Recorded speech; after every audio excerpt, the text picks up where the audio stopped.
ఇప్పటికింకా నా వయసు నిండా 20. చీటికి మాటికి చెయ్యేస్తూ చుట్టూ గర్ల్ ఫ్రెండ్సే.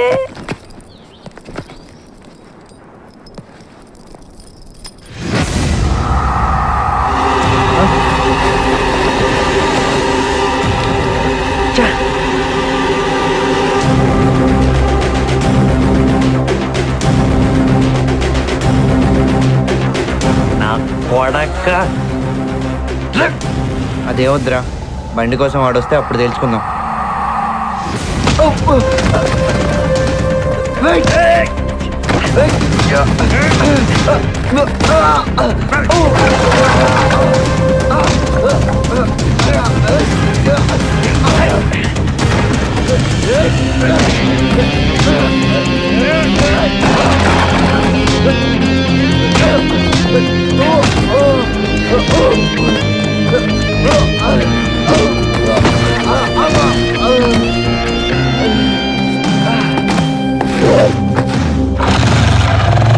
బయటికి రారా, చేతగానే వాళ్ళ ఒక్కని చేసుకోవడం కదరా, దమ్ముంటే ఎప్పుడు వచ్చుకోడరా, రారా బయటికి. పీరికి కూడా బయట కొట్టేసి ఆడంగా లోపల కూర్చోడం కదరా, దమ్ముంటే ఎప్పుడు బయటికి రారా, చేసుకున్నావు. ఇన్ని మాట్లాడుతున్నా నీకు సిగ్గు లేదురా? ప్రాబ్లం ఏంటా? ఏంటండి, మీ అబ్బాయి నా బైక్ దొంగతనం చేశాడు, ఇదేంట్రా అని అడిగితే నన్ను కొట్టాడు. దొంగతనం చేసిన అవసరం ఏంటి? అసలు ఎవరు మీరు? ఎవరైతే మీకేంటండి, ముందు మీ వాడిని పిలవండి, వాడు అవసరం ఏంటి తెలుస్తుంది. మా వాడి ఇంట్లో లేడు. ఇంకో బైక్ ఏం మాట్లాడుతున్నావు? ఏం మాట్లాడుతూ ఏంటండి, రండి చూపిస్తాను, రండి రండి. చూడండి ఇదేంటి, చూడండి. నా కొడుకు చాలా మంచోడు, అసలేం దొంగతనం చేయడం అన్నారుగా, ఇప్పుడేమంటారు? అవును నాన్నగారండి, అన్నే దాచిపెట్టడం నేను చూశానండి. వీళ్ళతో మాట్లాడరా, ముందు బండి పెట్టిదే. సంటి పిల్లోడికి తెలిసి మ్యాటర్ ఇలా తెలదంట. ఏమి నాటకాలు ఆడుతున్నారా? ఇదిగో కొడుకుని గాని ఊరు మీద వదిలేయటం కాదు, సరిగా పెంచడం నేర్చుకోండి. చిచ్చి సిగ్గు సరే లేకపోతే సరే. మళ్ళీ వచ్చావరా నువ్వు? అది కాదు నాన్న. వీళ్ళందరి ముందు నా పరువు తీసావు కదరా, బండి తీసుకెళ్ళా మీరు. ఇంకేంటే చూస్తూ నిలబడ్డా, రా లోపలికి రారా.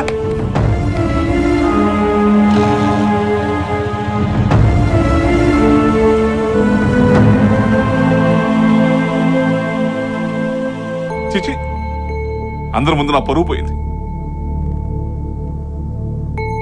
నా కొడుకుని చెప్పుకోవడానికి సిగ్గా ఉంది.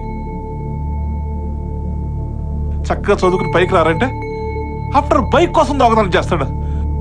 బైక్ అంటే ఎందుకు నీకు అంత ఇష్టం? అంటే బైక్ కొనిపోతే దొంగతనం చేసేస్తావా? ఓ పని చేయమని చెప్పు, హాయిగా దొంగతనం చేసి బతకమని చెప్పు. చదివేందుకు? ఇంకొకసారి దొంగ అన్నాడంటే మర్యాదగా ఉండదని మీ ఆయనకి చెప్పమ్మా. దొంగతనం చేసినట్టు దొంగకి ఏమంటారా? అయినా దొంగతనం చేసినప్పుడు లేదు కానీ నేనంటే పొడుచుకొచ్చిందా? ఎవరు దొంగతనం చేసింది చెప్పండి. మీరు చూసారా నేను దొంగతనం చేయడం? అందరి ముందు కొట్టినందుకు కూడా బాధలేదు నాన్న, కానీ కొట్టే ముందు ఒక్కసారి నువ్వు ఆ పని చేసావని ఒక్క మాట అడుగుంటే బాగుండేది. అడగబుద్ధి లేదు కదా. అంటే మీరు నమ్మారు నేను దొంగతనం చేశానని, అందుకు బాధేసింది. అయినా ఇందాక అప్పుడే అక్కడే చెప్పేసి ఉండేవాడు నేను దొంగతనం చేయలేదని. కానీ మీరు నాకు అవకాశం ఇవ్వలేదు నాన్న. బర్త్డేకి కొడుక్కి బైక్ కొనిచ్చేంత రేంజ్ మీద కాకపోవచ్చు, కానీ మీరు కొనిలేదు కదా అని ఎవరిదో బైక్ కొట్టేసేంత దుస్థితికి నేను దిగజారలేదు నాన్న. ఇప్పుడు చెప్తున్నా, నేను దొంగను కాను. నేను దొంగను కానమ్మా. సిటీ అవుట్స్కట్స్ లో ప్రతి గురువారం జరిగే నైట్ రేస్ లో గెలిస్తే 20,000 వస్తుందని తెలిసి నా ఫ్రెండ్ బైక్ తీసుకుని ఆ రేస్ లో పార్టిసిపేట్ చేశాను. అర్జున్, ఇది మా నాన్న బండి, జాగ్రత్తరా. నీకో తండరా, ఇల్లు.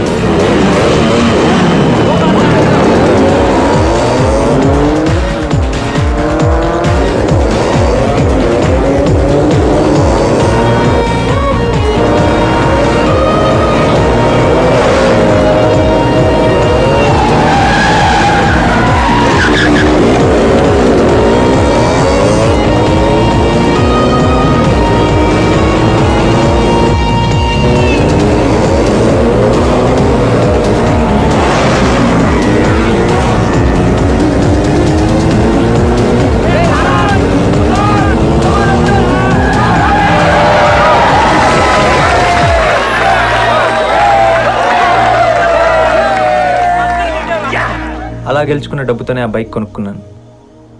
మీరు నాకు బైక్ కొని పెడతారని ఎంతో ఎక్స్పెక్ట్ చేశాను. నమ్మకం పోయింది. ఏదో రోజు మీరు నాకు బైక్ కొని పెట్టినా అప్పుడు ఎంజాయ్ చేసే వయసు నా దగ్గర ఉండదు. అందుకే కష్టపడి గెలుచుకునే డబ్బులతో ఆ బైక్ కొనుక్కున్నాను. తండ్రిగా మీరు కొడుక్కి కంపల్సరీగా బైక్ కొని పెట్టాలన్న రూల్ ఏం లేదు. అయినా మిమ్మల్ని తప్పితే ఇంకెవరిని అడుగుతాను నాన్న. మా జనరేషన్ మీరు అనుకుంటున్నట్టు కాదు నాన్న. మాకు కావాలనుకున్న దొరకపోతే దొరికేలా చేసుకుంటాం. అంతేగాని దొరికింది కదా అని ఎవరి దగ్గర దొంగతనం చేయం. మొత్తం జనరేషన్ అర్థం చేసుకోమని నేను అడగట్లేదు నాన్న. కనీసం మీ కొడుకు నన్ను అర్థం చేసుకుంటే బాగుండేది అంటున్నాను.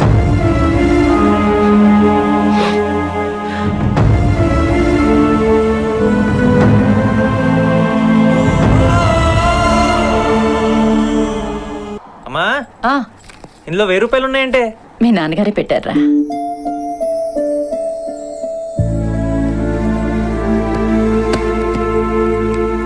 మమ్మీ నా పాకెట్ మనీ 200 ఉందమ్మా. నీకేరా, మీ నాన్నగారే పెట్టారు. థ్యాంక్స్ నాన్నగారండి, చాలా హ్యాపీగా ఉందండి.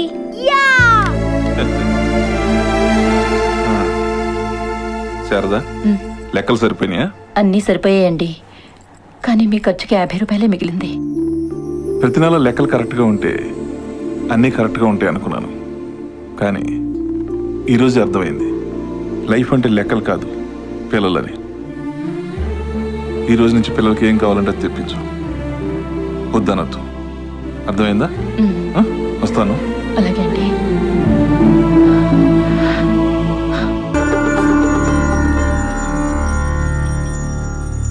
చూడండి నాయన, గొడవల వల్ల సమస్యలు పరిష్కారం కావు. ఇందాకడి నుంచి నేను మిమ్మల్ని గమనిస్తూనే ఉన్నాను. మీ సమస్య నాకు అర్థమైంది.